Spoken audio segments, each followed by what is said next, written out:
Well, this idea of quadrotriticale bread all started with a bag of too good to go rye flour with which I created a bread without sourdough, just regular dry yeast. And then later I thought, okay, 50-50 wheat and rye makes quadrotriticale cake. So I made a cake. But then I thought, hey, you already have the recipe for a quadrotriticale bread. So I thought, why not make a nicely shaped quadrotriticale bread with moonseed. And moonseed is the Dutch word for poppy seeds. They call it moonseed because they thought the holder of the seeds of the poppy had the shape of a moon. So what is more alien than quadrotriticale bread with moon seeds? And it's kind of based, of course, as you see from several of my recipes, on Star Trek. And I hope you enjoy this recipe.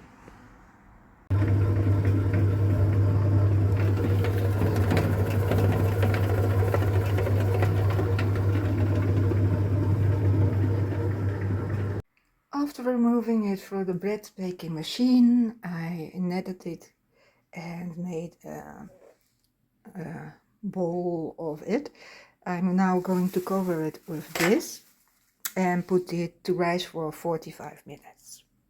I'm always using a large bag so I can create a kind of tent-like shape. This has to do then when it rises it doesn't get stuck on the dough and spoil your shape.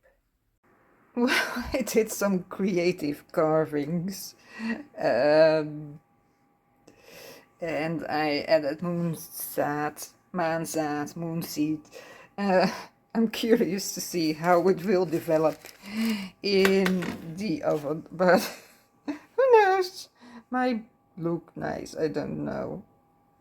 Because of the rising process and the baking process, there is no telling how all of these things are going to turn out. Let's see. Okay, and here is the finished result. You can test if it's done by knocking a little bit on the bottom of the bread, and when it's hollow then it's done. But because it's partly rye, you have to leave it alone until it's cooled down, because rye still is settling in the cooling process. That is different with full wheat bread. And as you can see, the cuts you make will probably develop broader than you did them. So if you have to have a certain certainty of a certain design, keep in mind that they widen up during the baking process.